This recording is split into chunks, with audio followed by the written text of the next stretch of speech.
Chevella SC declaration అమలుతో పాటు దళితులకు కాంగ్రెస్ పార్టీ ఇచ్చిన ప్రతి హామీ అమలు చేయాలని నిజామాబాద్ జిల్లా బీజేపీ ఎస్సీ మోర్చా నాయకులు డిమాండ్ చేశారు. ఈ మేరకు బీజేపీ ఎస్సీ మోర్చా జిల్లా అధ్యక్షుడు బిఆర్ శివప్రసాద్ ఆధ్వర్యంలో కలెక్టరేట్ ముందు నిరసన తెలిపారు. ప్రభుత్వం ఏర్పడి 7 నెలలు గడుస్తున్నా ఎస్సీలకు ఇచ్చిన హామీల అమలులో కాంగ్రెస్ ప్రభుత్వం జాప్యం చేస్తుందని విమర్శించారు. ఈ కార్యక్రమంలో జిల్లా బీజేపీ ప్రధాన కార్యదర్శి లక్ష్మీనారాయణ, ఎస్సీ మోర్చా నాయకులు పాల్గొన్నారు.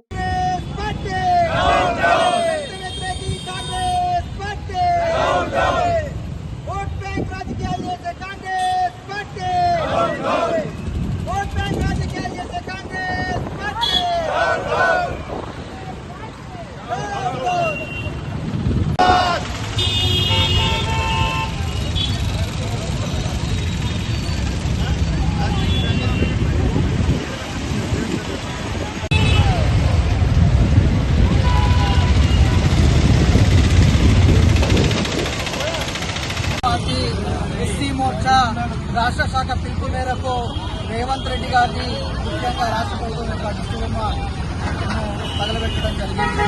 ఏదైతే గత ప్రభుత్వంలో ఎస్సీ ఎస్డీఎఫ్ నిధులు 36,000 చిల్లర ఉంటే ఈ సంవత్సరము 33,000కు కోత పెట్టి 3,000 రూపాయలు కోత పెట్టిరు. ఎక్కడైనా కానీ ఎప్పుడైనా కానీ పెరుగుతూ ఉంటాయి. కానీ ఈ కొత్తగా ఇది రేవంత్ రెడ్డి గారు నిధులు తగ్గించడం, దళితులను మోసం చేయడమే అనే విషయాన్ని తెలియజేస్తా ఉన్నా. ముఖ్యంగా దళితులకు ఏదైతే చేవేళ్లలో ఏదైతే డిక్లరేషన్ ప్రకటించారో, డిక్లరేషన్ లో 6 లక్షల ఇల్లు దళితులకు ఇస్తా అని చెప్పారు. 6 లక్షల ఇల్లు ఎక్కడా అని అడుగుతా ఉన్నాం. మాకెందుకు ఇట్లా చేస్తున్నావు? దళితులను ఓటు బ్యాంక్ గా వాడుకొని ఈరోజు ఎందుకు మోసం చేస్తున్నావు? దీనికి సమాధానం చెప్పాల్సిన అవసరం రేవంత్ రెడ్డి గారి పైన ఉందనే విషయాన్ని తెలియజేస్తా ఉన్నాం. అలాగే ఏదైతే అంబేద్కర్ అభయాస్తం పేరు మీద, దళిత బంధును అంబేద్కర్ అభయాస్తం పేరు మీద 12 లక్షల రూపాయలు ఇస్తా అని చెప్పి అనేక పథకాలు తీసుకొచ్చినావు. మరి 12 లక్షల రూపాయలు ఎప్పుడు మొదలు పెడతావో చెప్పు. ఆ 12 లక్షల రూపాయలు చెప్పి దళితులు ఓట్లు వేయించుకున్నావు కాబట్టి ఈరోజు దానికి సమాధానం చెప్పాల్సిందిగా కోరుకుంటా ఉన్నాం. రాబోయే రోజులలో ఈ ప్రభుత్వాన్ని నిలదీస్తాం.